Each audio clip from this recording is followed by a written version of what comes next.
What is up, YouTube? Welcome back to Stocks by the Numbers, and I wanted to do a quick update here on two stocks that we looked at about 2 years ago, but they've actually been climbing very well over time, hitting these new 52-week highs, these new all-time highs, and of course they pay you a dividend to own it.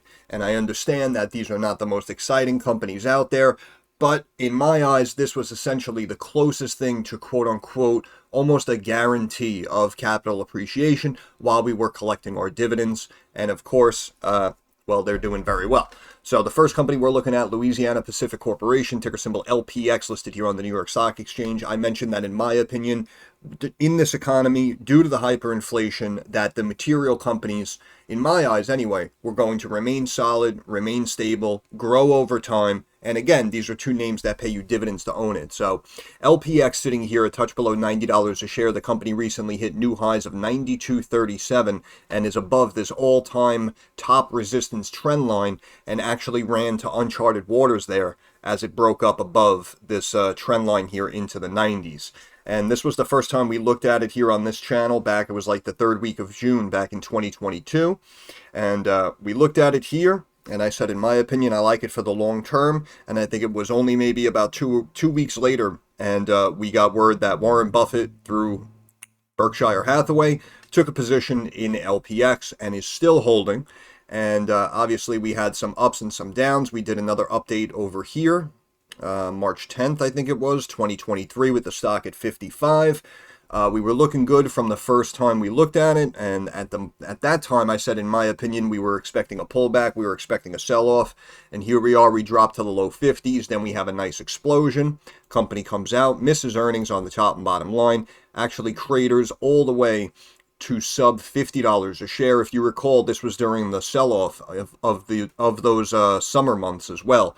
August, September, October, markets went into the sell-off. Then you can see November 1st, we're down here at about 49.5. And then boom, we've beelined up here again to uncharted waters, hitting all-time highs. And if we look at the earnings that have come out since this company was originally brought to you on this channel, we can see that the company came out and ended up missing right after we looked at it. Then we had a beat on the top and bottom line, another beat on EPS, ended up missing on the revenue.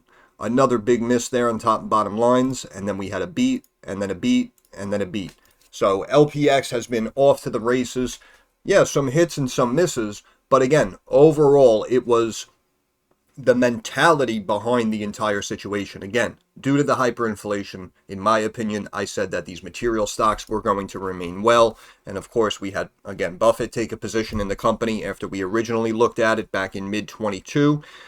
So, yeah, in my opinion, obviously now it turns out to be a great call, but this is what happens with these situations. This is why, again, if you're dealing with a decent amount of capital, don't be afraid to play the long game and try to potentially eliminate some of that stress, some of that volatility in your life, and just buy the winners and just tuck and hold.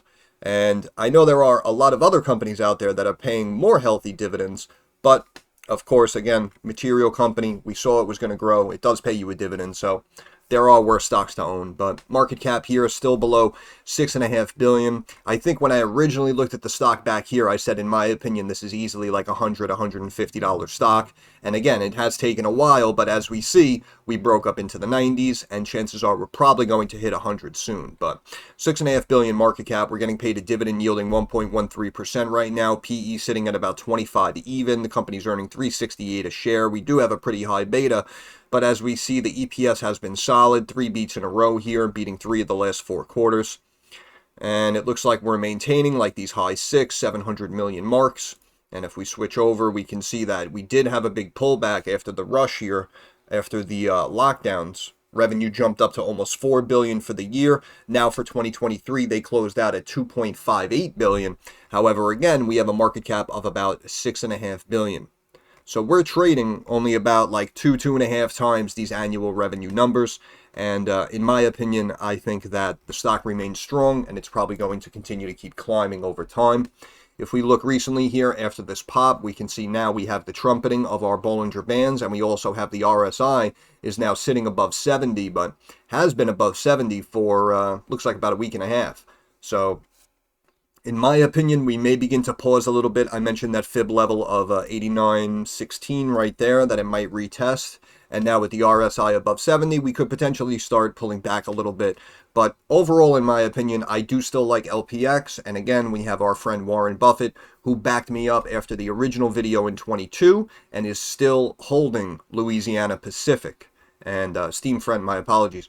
But in my opinion, of course, I still like it, and it is growing well. The RSI here on the weekly approaching 70 as well. So this is why we can potentially pause for a little bit, maybe start to pull back and consolidate down to the mid 80s before potentially bouncing and taking that next leg higher. Had the MACD cross to the upside recently on the weekly, and we had a big candle shoot up there. But also, more importantly, this is what I mean when I say, in my opinion, slow and steady wins the race, right? Because I speak about the moving averages climbing over time and now potentially making new support levels. So if we go back here to early 21, you can see 50-day moving average off the screen here at about $30 a share. We have a big run up here, a slight pullback, and then we start to rally again. Look at the 50-day moving average now up to 67.60 from sub 30 here. Yes, it took a long time, but again, as I mentioned, in my opinion, these are now potentially new support levels, and you can see how the stock will come down, potentially retest these levels, and then have a bounce off of it. And of course, markets were selling off here, so we broke, but then you can see we got right back above it. We held, we came down to retest and bounced off it, and then started to just check mark our way up and up. So the 200-day moving average as well, we can go back here right before 22 started, and we can see that 200-day moving average as well off the screen, $30 a share, slowly rising over time, creating a potential support level on a big sell-off, which is exactly what happened, and then the stock bounced, and we can see now the 200-day moving average sitting here at 57.78. So in my opinion, again, is it boring? Yes. Did you immediately make 30, 80, 150% overnight? No. But if you began buying the position, again, we were back here in the low 50s, and we had multiple occasions to buy at the very low 50s and even sub 50. So this is what I mean. In my opinion, if you begin piecing your way into a situation like this, hold over time, DRIP, D-R-I-P, dividend reinvestment program, right? That's compound investing. And then when it dips, you add to the position over time. You had multiple times to add to the position, and now boom, now you're sitting here again, uncharted waters. What does that mean?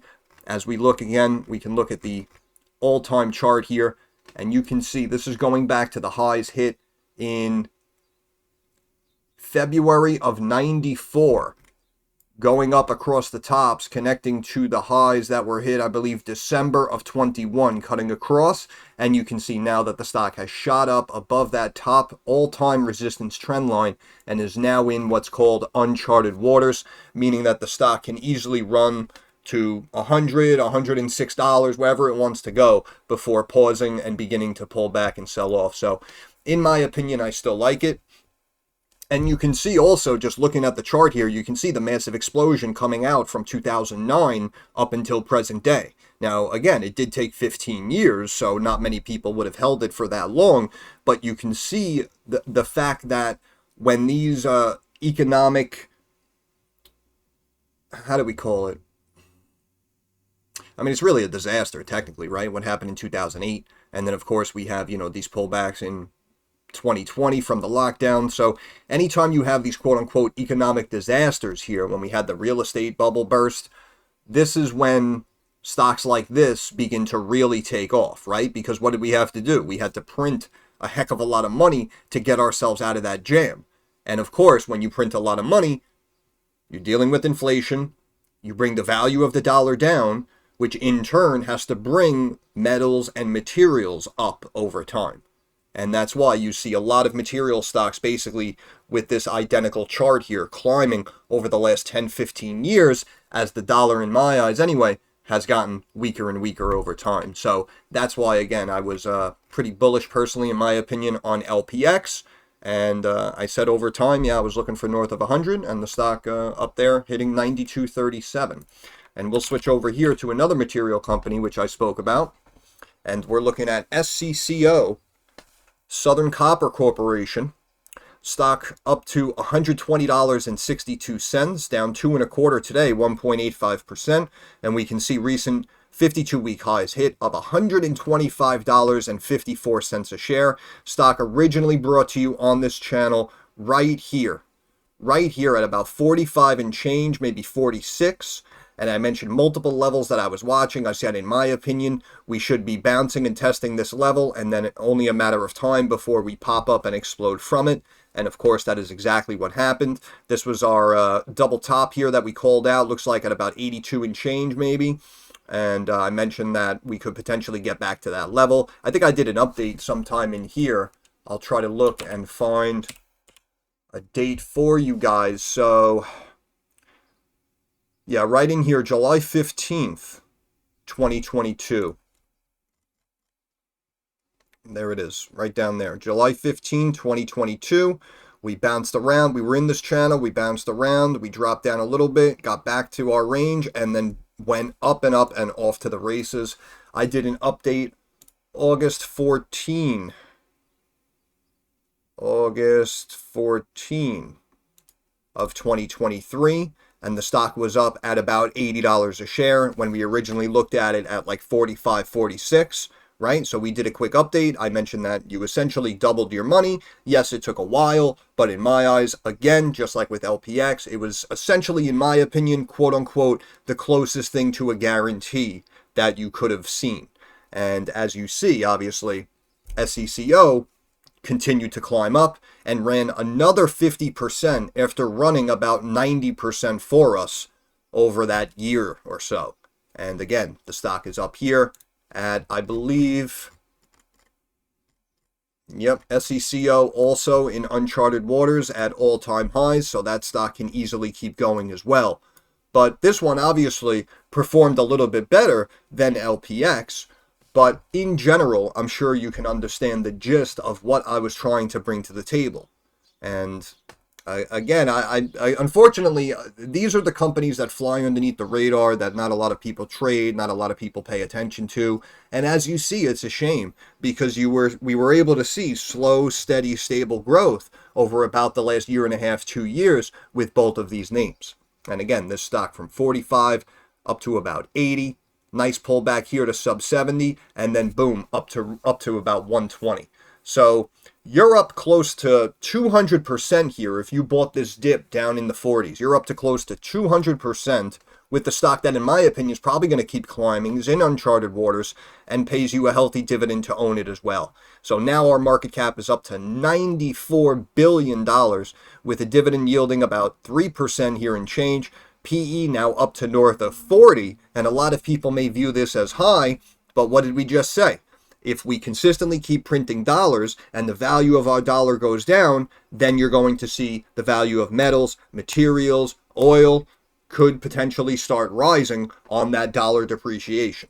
And that's why we also see something like gold here sitting at around 2,400 an ounce now, when it wasn't moving for a while, right? It was remaining stagnant. Then all of a sudden we went on the gold and silver explosion. Silver touched $30 an ounce, pulled back a little bit, recently had a nice pop back up, sitting here at $29.62 an ounce. This is what I mean. This is why I say, when we're dealing with rough economic times, and even if we have a market pullback in general, this is why I say, in my opinion, you have to have these hedges in place. And even if you're across the board full with equities, if we have these pullbacks, if we have this dollar sell-off, you can have things like an SCCO or even like a GLD or an SLV, which are the gold and silver ETFs, which track the price of gold and silver. Those, in my opinion, are some of the best hedge positions to have, and of course playing the volatility as well. But SCCO, I mean, absolutely just rocking and rolling. And I thought LPX was doing well, but SCCO really doing very well. And of course, we have a recent 101 for 100 split there, but definitely nothing worth raising a flag about. But we can see that the company was coming off misses, and then they started to beat on the EPS side. Slight miss there on the revenue, and then coming out with a really healthy beat that quarter, and then keeping it rolling here. Coming in with a miss that was mid-23. Coming back with a nice win, coming back with a miss, and then coming back with a nice win. So even though it does seem inconsistent, again, as I mentioned, the value of copper and all these metals consistently keep climbing. And even though, again, we slightly had a dip down in revenue, going from 10.05 billion in 22 down to 9.9 billion in 23, you can see that the company is still remaining pretty healthy in my eyes. We have a nice profit margin here of about 24.5% to close out 23. Overall, I do still like it. Of course, I mean, it did run a lot, and again, we do have a PE up here north of 40, so of course we could have a pullback and pull back here to like 113, maybe 110, back into this range here we were bouncing around in before we took this next leg higher. But even if we retest that moving average, overall, in my opinion, there are many worse companies to own, and like I say, slow and steady wins the race. I like looking at companies that no one else looks at, people forget about. Those are the ones that fly underneath the radar. Pfft, look at that. Those are the ones that fly underneath the radar, and I told you, in my opinion, those are some of the best stocks to own. And we have an RSI here of about 61, so this is what I mean. We just topped out over here. We tried to retest up here, slight bumps and drops, but in my opinion, we're probably going to slowly pull back to the middle of the road here of about 50, so potentially a pullback there to about 115.5 maybe, retest that mid-Bollinger Band, but you can see the stock has been up above that mid-Bollinger Band for the most part for about 2 months straight now. And look at the moving averages as well. We have our 50-day moving average over here at about 75. We dip down to about 71 here in December of 23, and then we're up and up, and we're up about 50% from that mark just over the course of about the last 6 months. Our 50-day moving average now sitting here at 108.58, potentially forming a nice support level for the stock to pull back off of, retest, and then potentially bounce off of. So that's a level to keep an eye on, in my opinion. But the 200-day as well. This is why, again, I say, in my eyes, slow and steady wins the race. We have a 200-day moving average down here at about 70, all the way back in September of 23.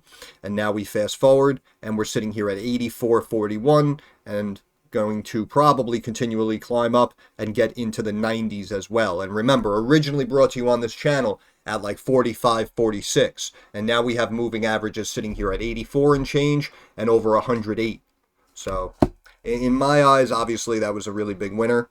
And we recently had the MACD cross to the upside. We have some potential curling, which is why, again, we can potentially sell off and pull back to the mid or low 100s. But overall, in my opinion, I do still personally like SCCO. Look at that RSI on the weekly there. I mean, we have to go all the way back to March. We've been above 70 RSI on the weekly with this stock since March. Just on the up and up, riding the top Bollinger Band. And could potentially be forming a bearish hammer there on the weekly. But, chances are it is going to eventually start to pull back and sell off. But something like this, as you see, over time, piece your way in my eyes. Buy the dips when you can. And obviously, over time, it should work out well for you in this current environment anyway. But MACD just flying high. But we can see, look at this, early 21, we had a 50-day moving average off screen, sub 40. Now our 50-day moving average is above 83. 200-day moving average going into 22, off screen, sub 40. Now it's up here at 62. So these moving averages, again, gaining roughly 100% here and about 50% here over the years. In my eyes, this is definitely the easier way to do it. So all of you guys out there who are working with like a couple of $100 or a couple of $1,000 and you're trying to like catch these quick trades so you can like build up your account with some options and whatnot, I can appreciate the fact if you're not really keeping an eye on these stocks and you're really not interested in them in the current time. But all of my other guys out there, people who are dealing with, people who are working with a couple of $100,000, a couple of $1 million, obviously, these are the types of situations, in my opinion anyway, that you should be looking for. Because again, in my opinion, quote unquote, closest thing to a guarantee. And of course, they pay you a dividend to own it. So it doesn't really get much better than that. And I don't want to beat the dead horse. So I'll end it there. Once again, this is Stocks by the Numbers. I want to thank you guys for stopping by. If you have any questions, comments, or concerns, drop it down in the comments section. I'm usually very quick to reply. Thumbs up algorithm helps me get more eyes on the channel. And of course, subscribe to the channel. That is our handshake agreement. That is how you help me help you. But more importantly, moving forward, like I always say, I understand that markets are rocky and they're volatile and they are very uncertain. So I want to wish all of you success. I hope everyone makes a couple of dollars. Have a good day, guys.